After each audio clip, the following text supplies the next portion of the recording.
Filipina. I think there are some issues that I want to address that, but then I think it's important for you all to understand this perspective as well.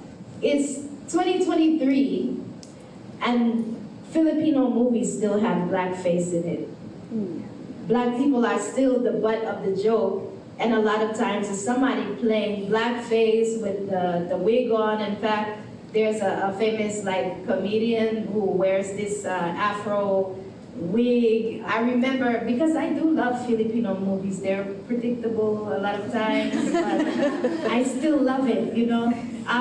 And one of my favorite actors is Vice Ganda. Maybe because Netflix and all of that, you know, Vice Ganda is in all of the movies. But I remember watching Beauty and the Bestie.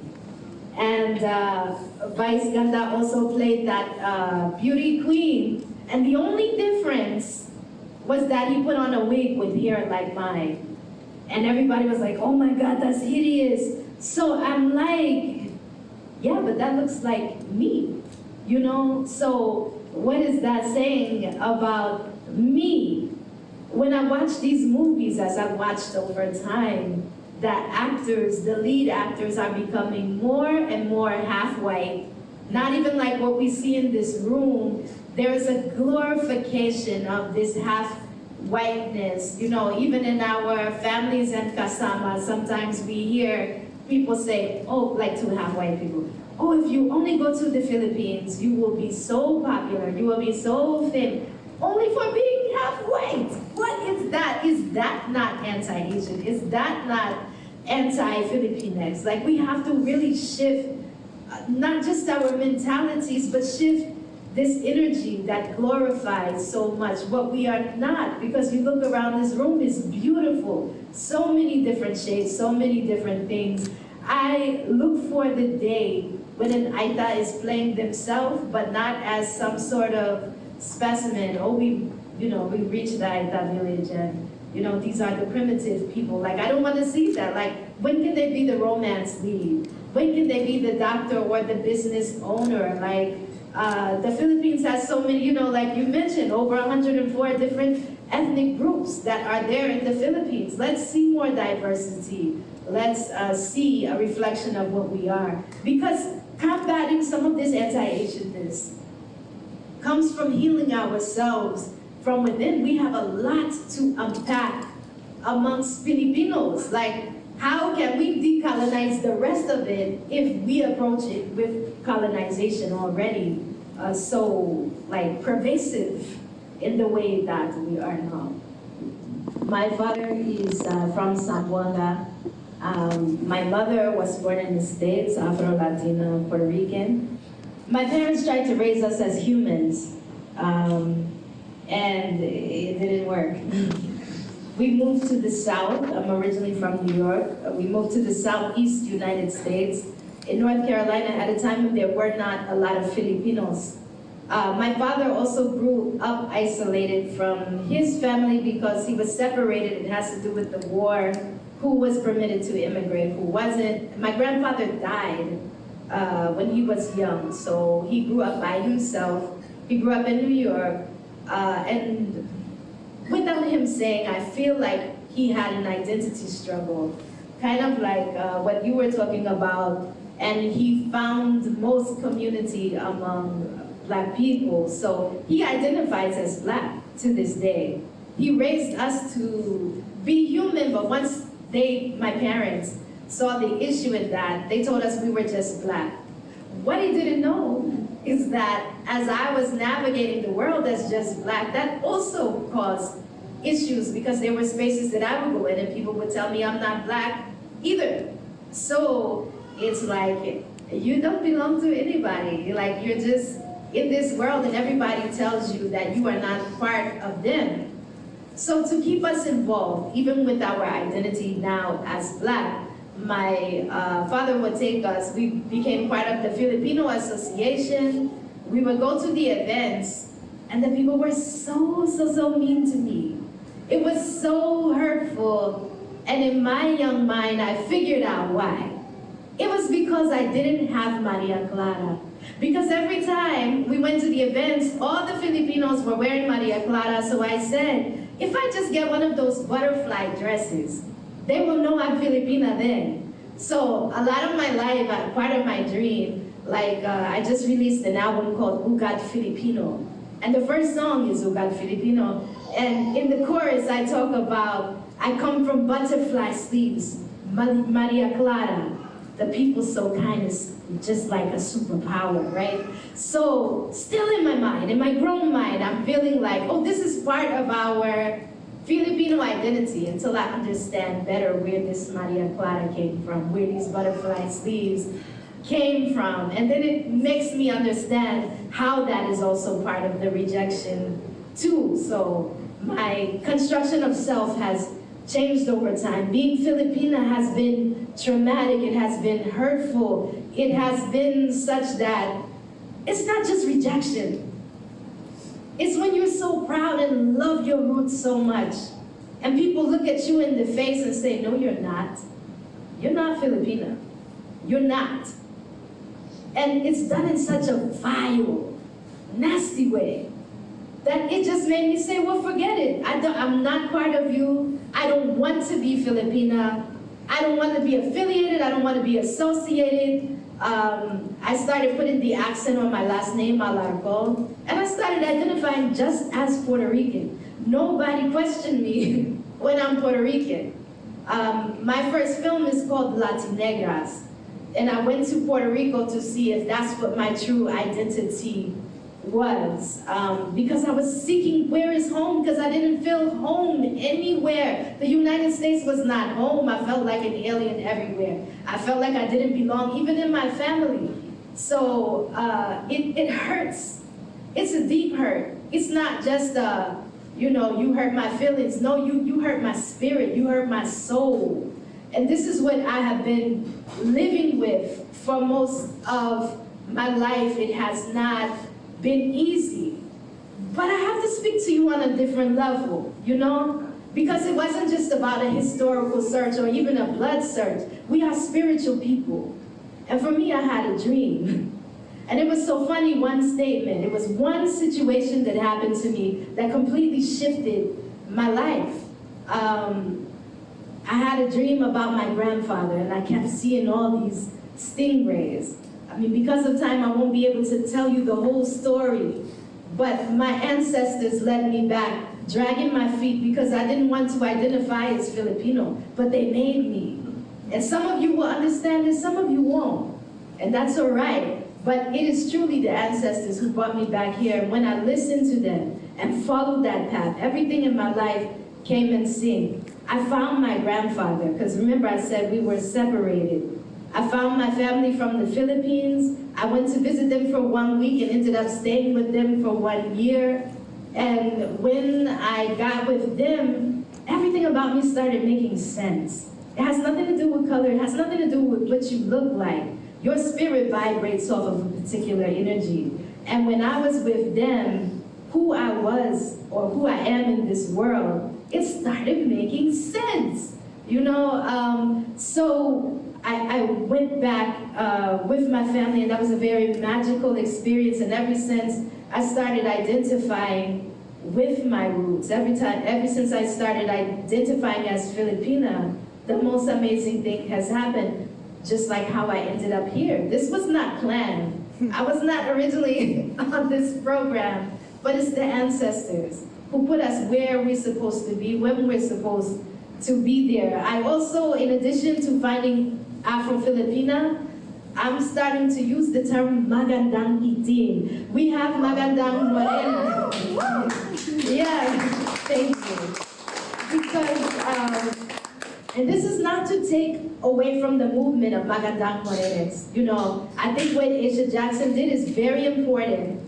But as I'm typing in that and scrolling through that, people are not looking like me. You know, there is a real anti-Blackness that exists in the Filipino community. And it's not just skin color, because my skin color might be morena, you know, but my hair is not morena. You know, my body shape is not morena. I'm an African, and I recognize that. but it shouldn't be a punishment. This should not be something that feels like a stain when I walk in the room. It's trauma. But I'm trying not just to find my own peace and my own beauty, but create a space where other people who look like me, whether they are half, there are some whole Filipinos who look just like me. So they also need that upliftment. So I say, magandang itim, and I'm so proud to be Filipina and to be itim.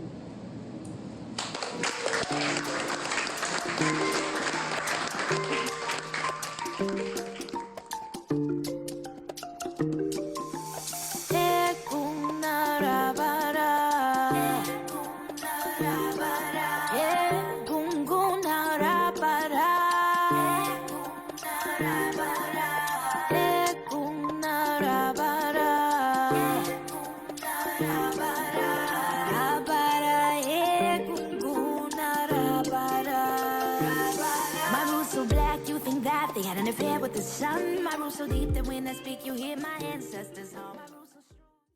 So we're gonna pass around the Play-Doh microphone over again because the theme is laro, but we will talk about something. I mean, I laugh about it, but maybe that's my coping mechanism. Yeah. You know, one of those things. You guys want the one question? Okay, it's one question. How do you guys feel about anti-blackness in the Filipino community? Like, what is like? I've been told. The first thing my parents ever told me was, you came from the poop of a carabao. That's why you're darker than everyone else in the family. I've since embraced it. Fuck it, I'm a carabao. We're beautiful boys. Thank you. And the next thing is like, don't go in the sun. You get too dark. You look dirty. You look dugyot. But now I've since tried to embrace my dark skin. How do we feel about it? Oh, hello. So for context, I do pageants. So my last pageant was Miss Asia Canada, and I won Ontario. So, my name is Anne-Marie Elpa. When I think of anti-blackness and Filipino culture, I really think of beauty standards and how, of course, colonialism has taken so much of, why do we skin lighten? Why do we use the IV drip, which is apparently now illegal in the Philippines? There's a whole scandal of I think a senator's wife was just doing the IV drip in a government building. It was how can you disrespect government? But when I think of anti-blackness in Filipino culture, I really think of how colonialism has affected so much of what we perceive to be beautiful. And, foreign beauty standards, even, in Canada as well, the light hair and light eyes and light skin. But I think it's more so having, again, these conversations, diversifying our beauty, raising and amplifying our voices so that we can actually, I wouldn't say overcome it, but more so unlearn certain behaviors. Even for myself, I'm unlearning certain things, even, being in pageants as well and, being okay with, being in the sun and, enjoying myself. So yeah. Hey guys, it's Sammy at Sam Narb. One of the examples that I want to use for anti-blackness in the Philippines would definitely be the endless amounts of whitening creams, whitening products. I actually did a paper on it my senior year.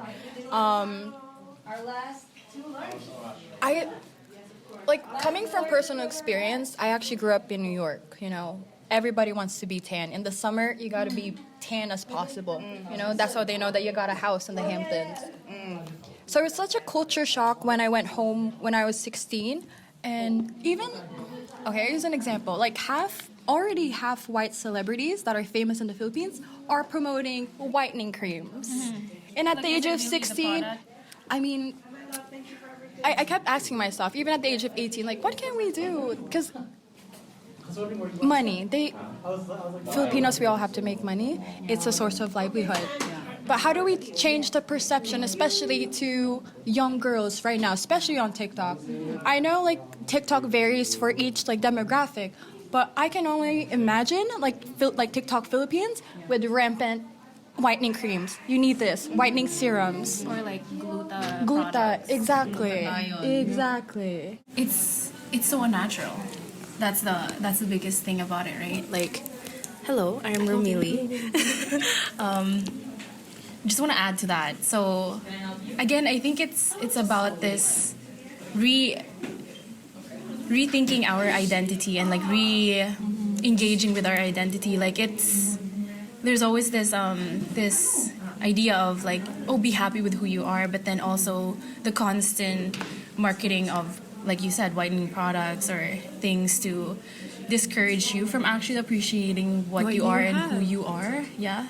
And that is your skin. Like, that's part of who you are. And like, that's so unfortunate that there is an anti-Black culture in the Filipino community, but I can also see it. Like, as that question was mentioned, I'm like, oh, I actually had, like, I hadn't been aware of this question until now, but like as everyone had spoken about it, it's like, oh, it really does. It is such a big thing. Like, we grew up to not love our color, to not love our skin, and like even the hair colors and all that. So, and then yeah, like you come to like a place like Canada where people here want to be tan. Like someone had, like I would get multiple compliments on like, oh, I love your skin. It's so tan, like naturally, you don't have to go out. But then like culturally, like back home, there's just this dislike for who we are. So it's such a great topic to really discuss, but then also don't shy away from just discovering who you are, and that also is, your skin is part of who you are. Yeah. Be proud of your Filipino skin, you know? Be proud of whatever skin that you have. Yes.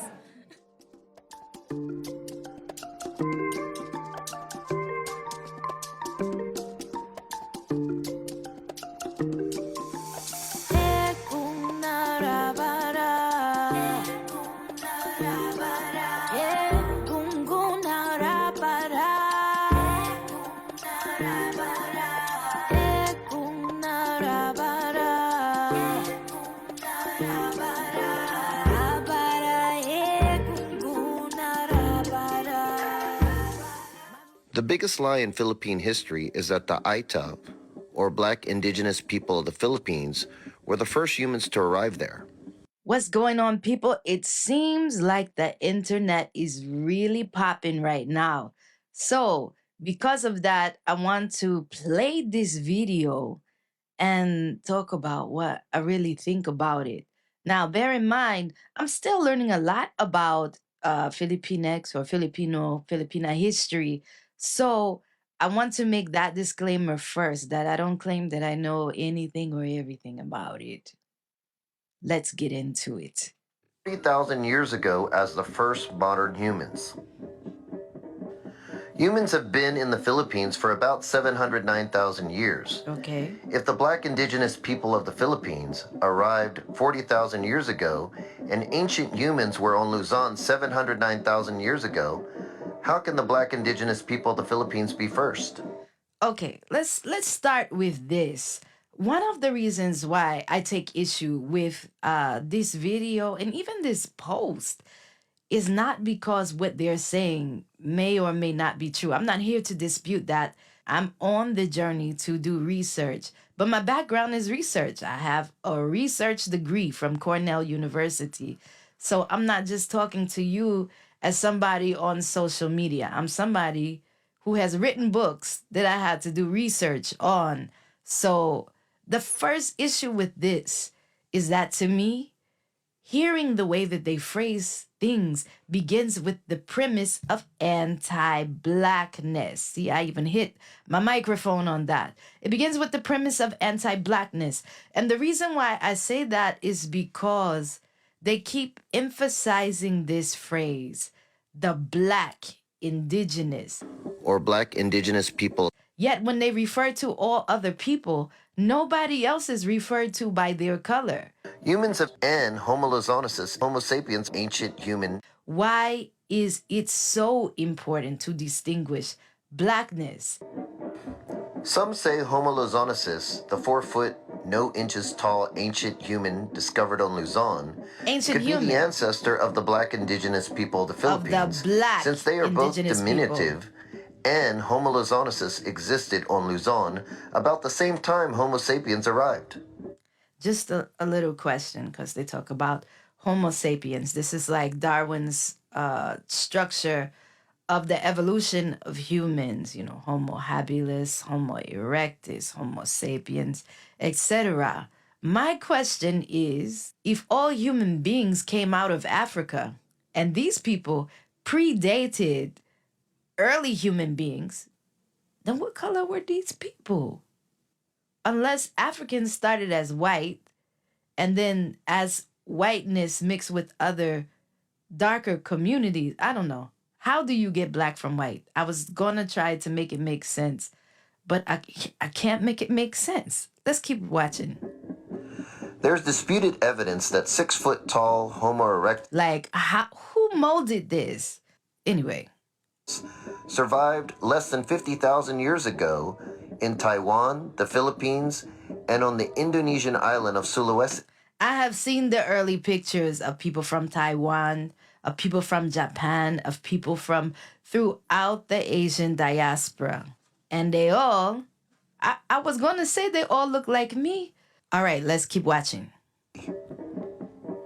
I like the music. You may be wondering, why am I talking about 4-foot tall and 6-foot tall archaic humans? I am wondering that. When modern man reached island Southeast Asia, oh my God, what's the name of that? Oh, what's the name of that music guy? Bon Jovi. This dude looked like that guy who in the 80s had that hair, and he used to sing. Who chose these pictures, man? Like, this is verifiable. You got to do more research. 50,000 years ago, there were at least 4 other archaic humans. Rod Stewart. He looked like Rod Stewart. That occupied the area. They mixed with these people before they became extinct. Just because science calls these humans archaic does not mean that our ancestors' memories did not flow through them. Archaic or not, these genes exist within each person of Philippine heritage, and they existed in the Philippines before the Black indigenous people. Here we go again. Like, I need to insert a face palm, because why do they keep saying the Black indigenous? What I get from this video is really what they're trying to do is to discredit Blackness. They want to make sure that you know that you don't come from Black people. That's utter bull. And I have to say that because we really got to dig deeper into these histories and nuance them more. I am not saying the Aita were the first people. I am not saying that at all. I'm saying I need to do more research and see who the first people are. But this, you take the anti-Blackness out of it so I could see what the reality is. If you are only referring to the Aita as the Black indigenous and nobody else has color designated, everybody else in this video is called a human.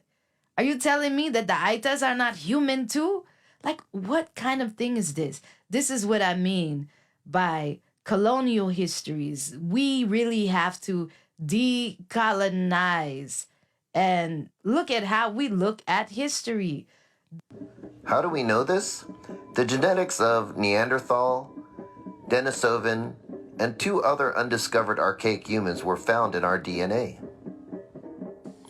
So far, the earliest discovered remains of modern man in the Philippines is Taban Man, and he lived around 45,000 BC. Please note that he was not Aita or a Black indigenous person of the Philippines. Not Aita or a Black indigenous person. Are believed to be the descendants of Taban Man. Now, he done put up the picture of Rod Stewart and Rocky Balboa from the last slide.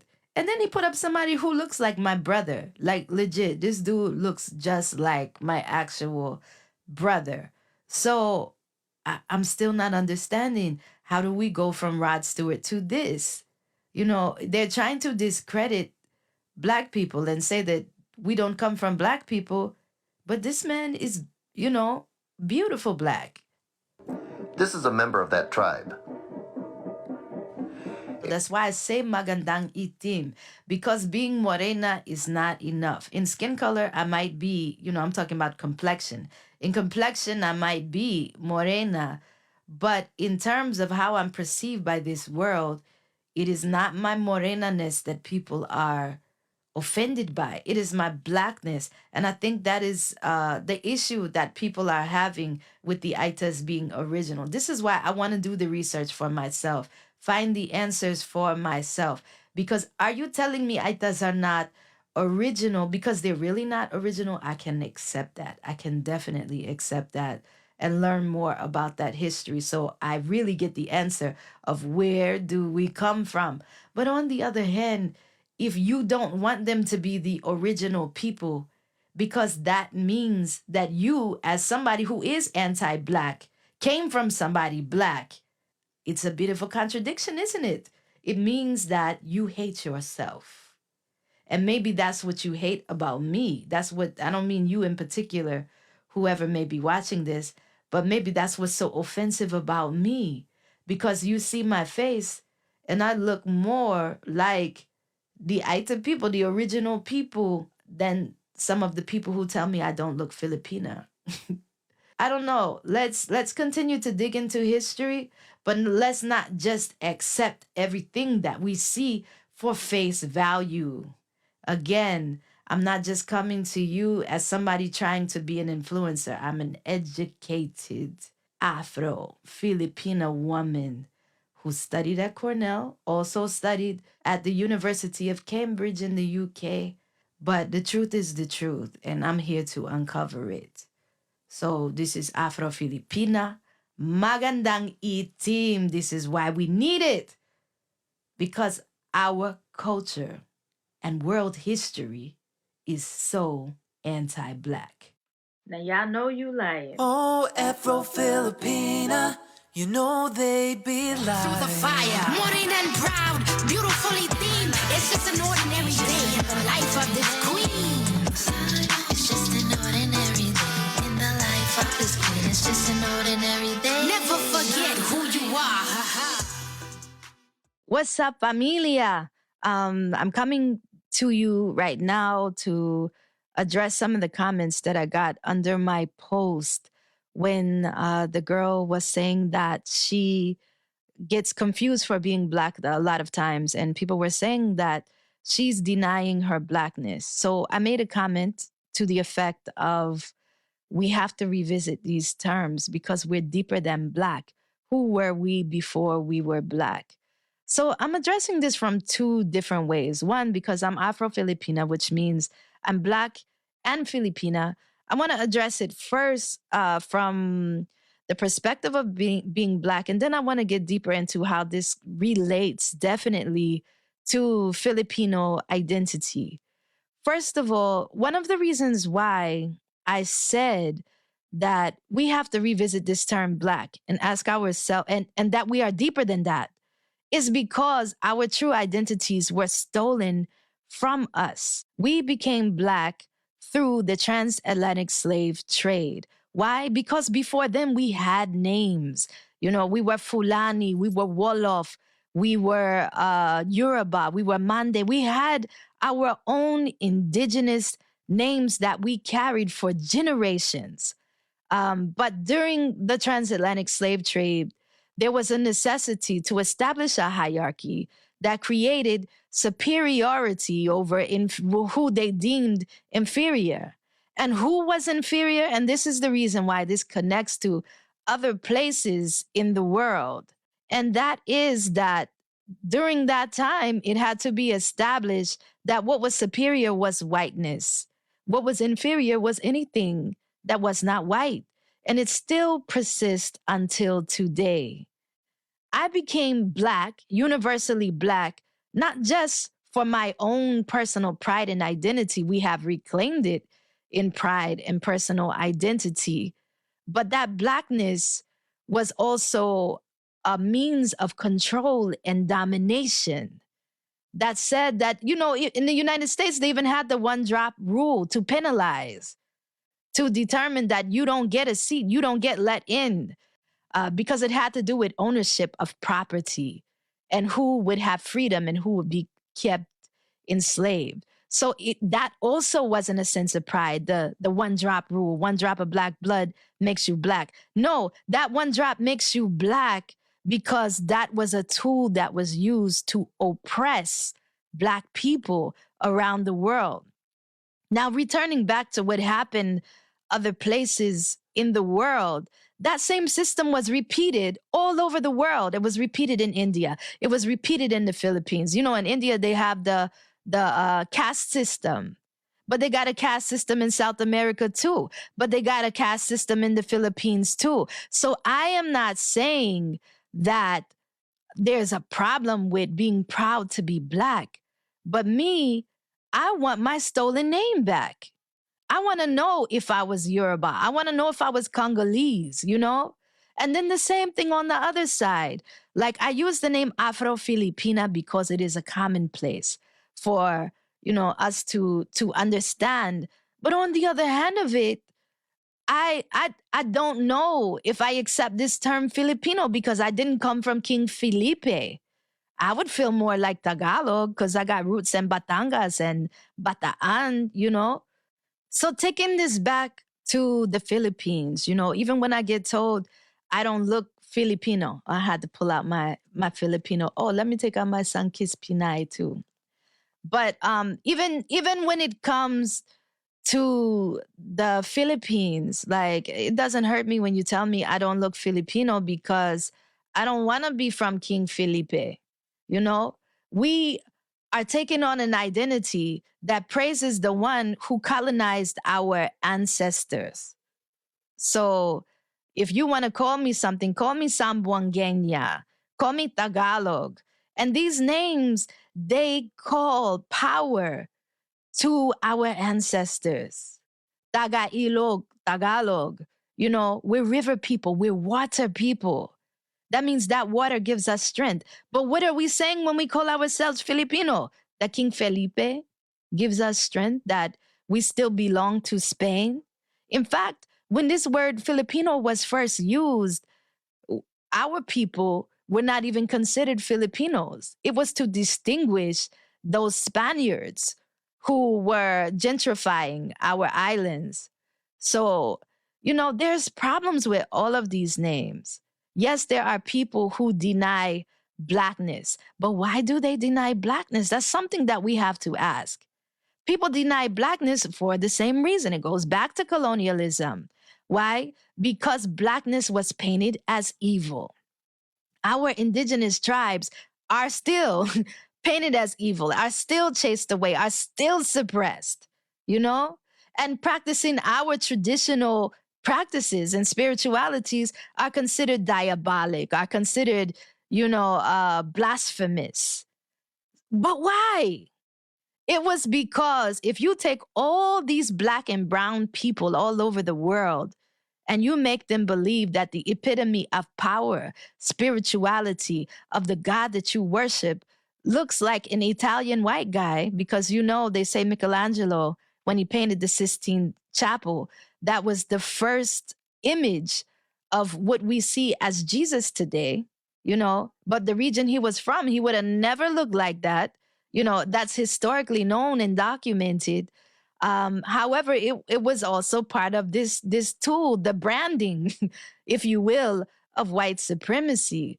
So, you know, sometimes I try to stay in the let's keep the peace mode, you know, which I am like that. I love everybody. I can have knowledge of my ancestry and knowledge of history, but then still have love for all kinds of people. However, we got to deal with truth. And some people are not willing or ready to accept the truth. People run away from this identity of Blackness because to be Black means to unite yourself with suffering, with the lower rungs of this system of colonization, you know? Everywhere in the world, people turn their nose up at Blackness, but this was not invented by us. This is a bigger picture that is affecting people all over the world. I'm not saying that people are justified in it. I'm just saying that colonialism is a hell of a thing. That's all.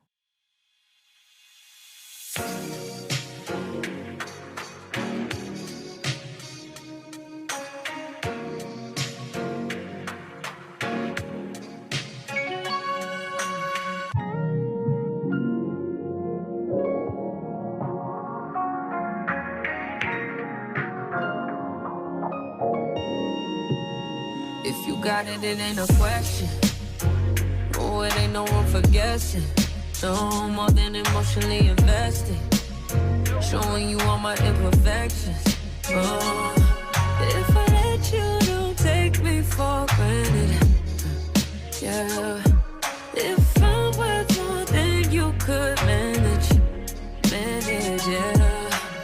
Open with me, oh, we could be honest. Closer to me, oh, giving me silence. Promise that you won't let me fall.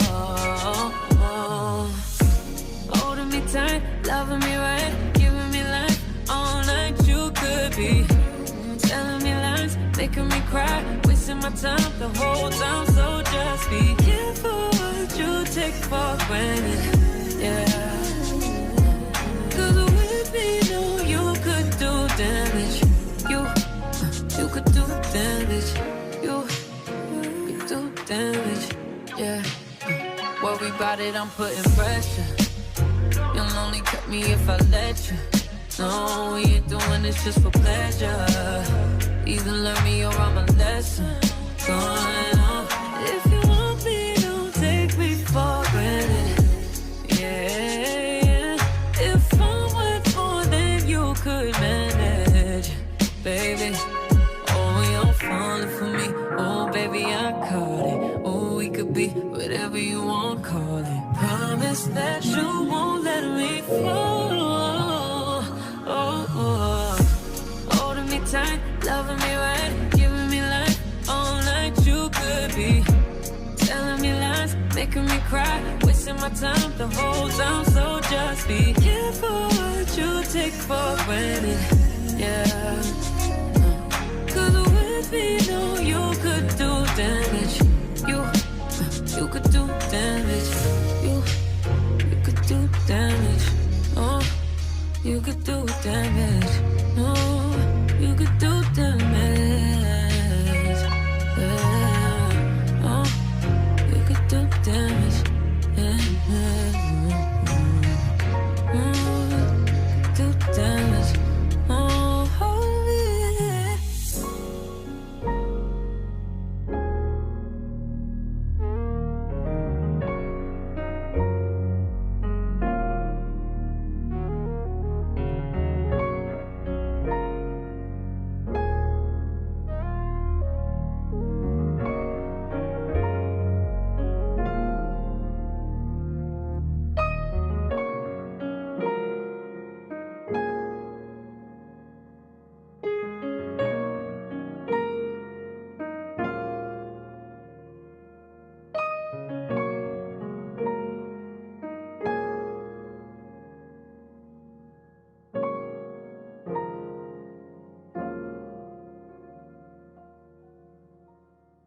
Magandang hapon sa inyong lahat. Good afternoon everyone. My name is Marvin Reyes. I am a youth leader and community organizer here bringing you important news back home in the Philippines. The article from GMA Network with the title, Quezon City Holds Commitment Ceremony for LGBTQIA+ couples, releases right to care cards. Love truly wins in Quezon City. The city proved once again it is an inclusive and safe space for the LGBTQIA+ community in the Philippines. The Quezon City government, spearheaded by the Mayor Joy Belmonte, recently held its annual commitment ceremony for Filipino queer couples last Saturday, February 17 at the QCX Garden in Quezon Memorial Circle. It is an avenue for queer couples to profess their love to their partner. To make it even more wedding-like, the QC government decorated the place with flowers and even had the pairs walk on a red carpet. The ceremony was attended by 210 LGBTQIA+ couples with different sexual orientation, gender identity, and expression, or SOGI. Some of the sponsors of the ceremony were Councilors Wente Lagumbay, Nanette Daza, Alfred Vargas, Sami Neri, Auray Action International and Anti-Discrimination Rights Champion Ging Cristobal, and LGBTQIA couple Kaiser Estrada and Michael Enriquez. However, despite its genuine intention, Quezon City's commitment ceremony has no legal backing and is not binding, especially since the Philippine government does not recognize same-sex marriage. The community and a large number of Filipino queers have been pushing to legalize same-sex marriage. Alongside the commitment ceremony, the QZ government also released the first batch of Right to Care cards to 15 recipients. It is part of the city's movement to let LGBTQIA+ couples residing in Quezon City decide for their partner when it comes to healthcare services and emergency. It was first launched during the Pride Month celebration last June 24, 2023, and the Quezon Memorial Circle. The Right to Care card can be used in several hospitals in the city, including Quezon City General Hospital, Novaliches District Hospital, and Rosario Maclang Bautista General Hospital. It was in 2014 when Quezon City launched its Gender Fair Ordinance to ensure that its citizens are valued and taken care of despite their SOGI. The article was written by Hazel Jane Cruz and published on February 19, 2024. Thank you so much for listening. Maraming salamat sa pakikinig. Once again, this is Jar Marvin Reyes delivering you Philippine news from abroad.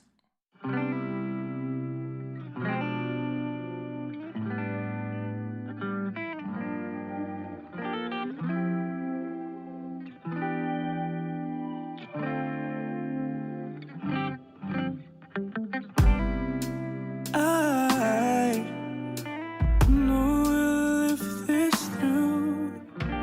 Beat us black and blue. I'll stay only if you do. We're built to last for life. In this state of mind, live until we die. When you're all alone, remember where home is. I'm your boulevard. We fully control this. When you're all alone, remember where home is. I'm your boulevard. We fully control this.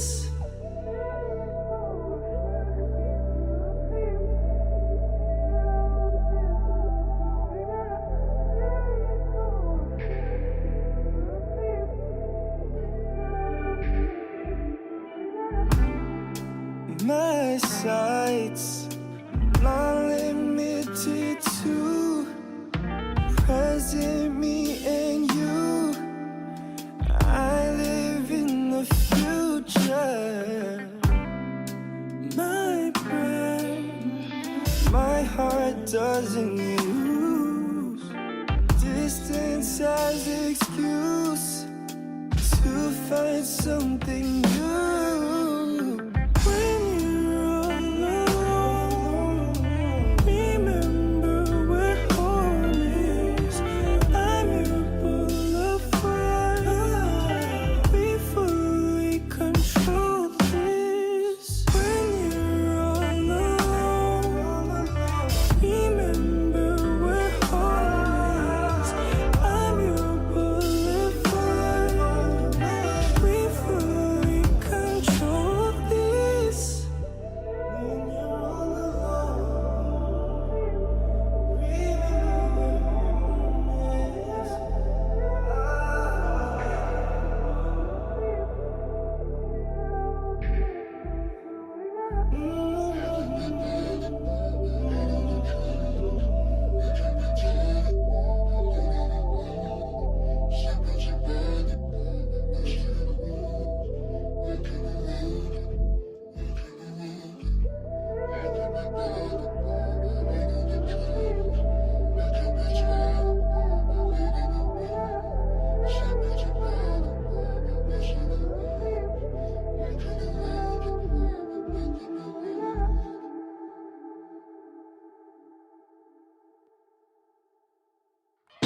Due, quattro. When we change the channel with the plies, wet clothes on the porch, we ain't have a dry. Spending food stamps, wait till you leave the stove. Too many in the bed, had to sleep on the floor. Cause my cousin always pee, getting whipped in the morning. Every night, can't sleep, got me tossing and turning. Late night in the kitchen, here I'm always fussing. Got my ass beat, I ain't even do nothing. Seen her crying in the kitchen and I don't know why. Call my aunt smoking crack and she got a black eye. Living off focus hope and we trying to get by. Sipping on wick juice, wash it down with chili fries. Homie shot at the coney, hope he survive. Only go to church when someone die. Kids raising kids, all trying to be grown. Things never fix when we come from broken homes. We was young, black and poor, being raised in Detroit. You can never learn what a nigga been taught. Say we was young, black and poor, being raised in Detroit. You can never learn what a nigga been taught. Say we was young, black and poor, being raised in Detroit. You can never learn what a nigga been taught. Say we was young, black and poor, being raised in Detroit. You can never learn what a nigga been taught. Detroit City, that's where I live. Feels like poetic justice, you get killed at the drive-in. Who gon' front you some work? Who gon' front you some work? We be fresh from the dirt, put you on a t-shirt. Wanna run like Barry, shoot like Zeke, but in the hood, with an iron on me like Rodney and Pete. Motor City, the Motown, the Fab Five. Police violence, that's how Malice Green died. Coleman Young, Dennis Archer, Kilpatrick. Pissy Mattress in the alley doing backflips. Oh, these hoes ratchets, daddy's absent. But the kids see us doing wrong. Hey, they wanna be us when they grown, but ask them why. Be out like Butch Jones. My city show no love. It's hard to fit in the murder mitten like OJ was. Young, black and poor, being raised in Detroit. You can never learn what a nigga been taught. Say you was young, black and poor, being raised in Detroit. You can never learn what a nigga been taught. Say you was young, black and poor, being raised in Detroit. You can never learn what a nigga been taught. Say you was young, black and poor, being raised in Detroit. You can never learn what a nigga been taught. Stuck in the middle between Blade and Dilla. Surrounded by killers, couldn't see the big picture from a bird's eye view. We ain't had no clue, didn't know what was true, had nothing to lose. Home where the heart is, but where's the love? Feeling lost in the world, they don't care about us. Back to the wall, we ain't had no plan. Everything about the city made me who I am. You can make it here, yeah, you know the rest. Every day was like a test, if you fail, it's death. Or a trip to Wayne County, hope you don't get sent to Jackson. Middleman taxing to the story, just a fraction. How the system made the vision, but it don't add up. Take away from the hood, never giving back to us. How the system made the vision, but it don't add up. Take away from the hood, never giving back to us. Young, black and poor, you can never learn. Say you was young, black and poor. You can never learn what a nigga been taught. Say you was young, black and poor, being raised in Detroit. You can never learn what a nigga been taught. Say you was young, black and poor, being raised in Detroit. You can never learn what a nigga been taught. And a question is psychopath. 4.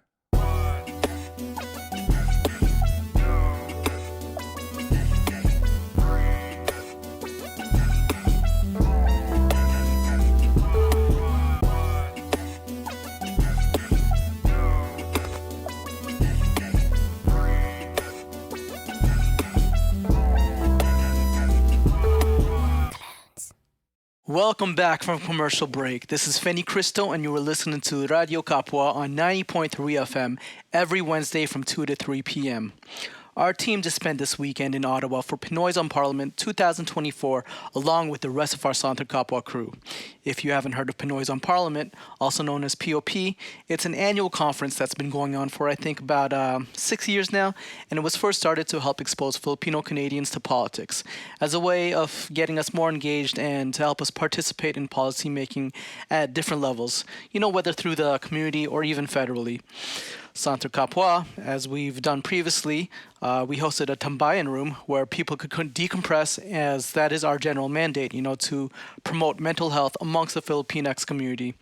If you've never been to a conference, while it can be fun, it can also be stressful, since there's just so many activities and you have to try to keep on schedule, going from one workshop to the next workshop. For some people too, it can also be overwhelming as you meet so many people. So if you're more on the introverted side of things, you might feel a bit drained. That's why the tambayan room is so necessary, and we saw many people come in to take a breather, whether on the yoga mats we laid out, shouts to Lululemon for sponsoring us, by the way, or, in the creativity room in the back where we had things like Play-Doh and coloring with sheets, courtesy of Alan Matudio, creator of the Kasama graphic novel, for people who wanted a more tactile way of relaxing between workshops. Besides that, Centre Kapwa also had our table in the community symposium where we got our hustle on and sold merch. Overall, I feel it was a fun weekend, and personally, I got to meet a lot of Filipinos and organizations from across Canada. Actually, it was my first Pinoys on Parliament, but it definitely won't be the last, and I can't wait for POP 2025. Shouts to Kabanka Canada for putting together such a great event. Speaking of events, let's go over some community announcements, so mark your calendars and alika na. First off, tomorrow, this Thursday, February 29, the Refugee Center welcomes refugees, asylum seekers, and community members with families to join their free movie night. This event is designed to offer families a dedicated time to gather and enjoy a movie, providing a break from the challenges of everyday life. The featured film will be Encanto, presented in Spanish, English, and French. To register, make sure to check out their Instagram page at the Refugee Center for all the details of the schedule. I've actually seen Encanto, and I loved it. It's been a long time, but I definitely recommend it. So yeah, check this event out. Once again, at the Refugee Center. Next up, actually the same day, this Thursday, February 29, join us for Santa Kapwa's own Kartahan's monthly Philippine X Artist Tambayan with Ka Collective from 6 p.m. onwards at Shift Concordia. Whether you call yourself an artist or you're flirting with the title, come and hang out with other Philippine X creatives. You know, just hang out, talk process, or just have some merienda while you meet other people. The next day, Friday, March 1st, Santa Kapwa also will be at Santa Green for Dumpling Dialogues, a free workshop with Chef Andre Mejia. On Instagram, Eats by Dre or Dre's Pies. And he will guide us through making lumpia from scratch while we discuss the importance of preserving culture through food with our executive director and Radio Kapwa host, France Stoner. For more info, visit their Instagram page at Santa Green to register. This is actually part of a workshop series, and I was at the first one when Santa Green held a workshop on making dumplings. So I can definitely say it was a fun event, and if you're going, it's probably a good idea to bring Tupperware for leftovers. That same day, March 1st, Chalet Kent will be offering a free capoeira course for 11 to 18-year-olds from 5 p.m. to 7 p.m. You will learn Afro-Brazilian martial arts with a capoeira professional every Friday. You can check out their Instagram page, Chalet Kent, for more information. Also Friday, P10 is hosting the first part of Writing Out Loud, facilitated by Harar Hall on Instagram, that is gold-tinted glasses _ from 5 p.m. to 7 p.m. at 10138 Rue La Jeunesse Suite 301 for young adults ages 18 to 25. This two-part writing and spoken word workshop series, designed and facilitated by Harar Viehal, will help youth harness their sensory and lived experiences into spoken word pieces. For more info, visit their Instagram page at Queer Arts P10 and P10 Montreal. So that's for the Friday. Next day, on the Saturday, March 2, P10 will also be offering a sewing magic series with V, Instagram nano.machina, for young adults ages 18 to 25 years old from 1 p.m. to 4 p.m. at the same location, which is 10138 Rue La Jeunesse Suite 301. To register, visit their Instagram page also at Queer Arts P10. That same day, again Saturday, March 2, Usant Les Asiatiques, also known as Where Are the Asians, is back for their 10th edition. This time, they are partnered with IA Foundation MTL and organizing their biggest space yet, Chinatown House. In addition to the potluck connection vibes, a few extra activities are lined up. There'll be Mahjong hosted by My Chinatown MTL, as well as a karaoke session hosted by Team Siberia, and more surprises to come. For more info, visit their Instagram page at Usant Les Asiatiques. Finally, from March 15 to 16, the Black Symposium Noir will be held at Maison de la Culture Cotoneige. This conference program features selected paper presentations and roundtables grounded in this year's theme, Black Radical Thought and Praxis in Montreal. Stay tuned to be in the know. With that said, it's the end of February as we close off Black History Month. We had some amazing Black-centered guests this month, such as our friend Omilani Alarcon, the Afro-Filipina, Katya Asso from the Black Healing Center, and Sabine Montpierre, the founder of L'Arbre de Voyageur. However, even though Black History Month is finished, that doesn't mean we have to end our support. Remember, show allyship. Continue to learn about Black history and issues. As we always say at Radio Kapwa, liberation for one is liberation for all. And on that note, I'd like to say peace out. This is Feni Cristo, and you've been listening to Radio Kapwa on 90.3 FM CKUT. See you next Wednesday from 2 to 3 p.m.